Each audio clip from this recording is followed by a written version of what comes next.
coup, Jocelyn Asquette, donc installé depuis 8 ans à Plougonec, 39 ans, 3 enfants. Donc sur un élevage de multiplication avec 320 truies, laisseurs-engraisseurs total, avec une production de panneaux solaires. Alors du coup, c'est une puissance de 240 kg, donc c'est un contrat en autoconsommation à revendre de surplus. Donc là, en ce moment, je suis autonome à 100% en journée sur l'électricité. Et une SAF avec du silo, un silo tour, quoi. Donc fabrication d'aliments à la ferme. Bah, du coup, déjà, faut être bien organisé, faut avoir des bons bâtiments, bien pensés. Et après, faut avoir une bonne équipe et puis des bons salariés. Bah, en fait, aujourd'hui, on a 320 truies. Il faut avoir 3 UTH minimum pour faire tourner l'élevage parce qu'il y a aussi des cultures. Donc, aujourd'hui, avec 2 salariés, ça le fait, quoi. Avec un salarié, c'est la course parce qu'il y a toujours, faut mener toujours des projets de fond comme le bien-être.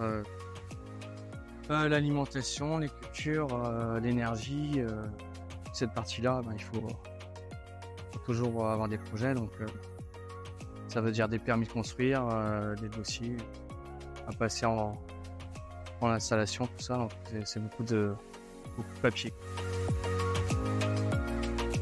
Du coup, c'était mon père. Et du coup, j'ai doublé l'élevage, quoi. Du coup, il fallait avoir une taille critique pour avoir 2 salariés. Pour faire un roulement au niveau des week-ends, des congés payés, il y a toujours un salarié en place. Voilà. Et on a fait, il y a une conduite en bande particulière au niveau de l'élevage pour qu'on puisse travailler tout le temps en équipe aussi. Oui, les deux. Du coup, j'avais mis une annonce à l'ANEFA.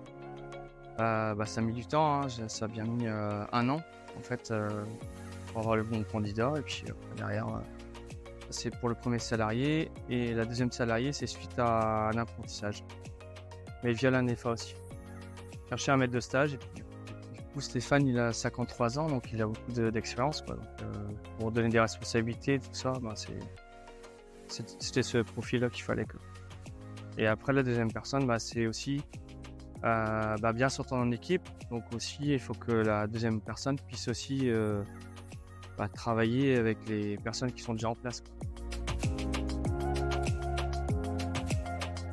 Donc pour le bien-être, nous on a arrêté la castration et là on a un projet de maternité neuve du coup pour avoir plus de place et puis plus de bien-être pour le naissage, quoi.